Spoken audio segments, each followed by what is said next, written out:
NRC ইস্যুতে উত্তপ্ত কোচবিহার। উত্তম কুমার ব্রজবাসী ও আলিপুরদুয়ারের অঞ্জলি শীল মাথা ভাঙার নিশিন্তকান্ত দাসের পর এবার নোটিশ এসে পৌঁছল কোচবিহারেরই আরেক সাধারণ বাসিন্দা মমিনা বিবির দরজায়।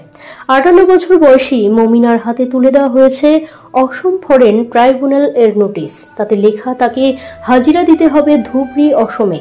গতকাল বুধবার পুলিশ এসে তার বাড়িতে নোটিশ দিয়ে যায়। কিসের ভিত্তিতে এই নোটিশ তা বুঝে উঠতে পারছেন না তিনি।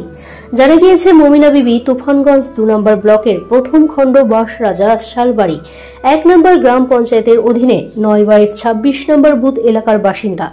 মমিনা বিবি ইতিপূর্বেই একাধিকবার নিজের নাগরিকত্ব প্রমাণ করেছে। ভোটার তালিকার রেশন কার্ড, আধার কার্ড সহ সমস্ত বৈধ নথিপত্র সংশ্লিষ্ট দপ্তরে জমা দিয়েছেন। তা সত্ত্বেও এনআরসি কর্তৃপক্ষের তরফে নতুন করে আবার নোটিশ আসায় হতভাগ পরিবার। এই ঘটনায় গোটা এলাকা ছড়িয়ে পড়েছে উত্তেজনা ও ভয়। একের পর এক সাধারণ মানুষকে বারবার নোটিশ পাঠিয়ে হয়রানি করা হচ্ছে বলে অভিযোগ।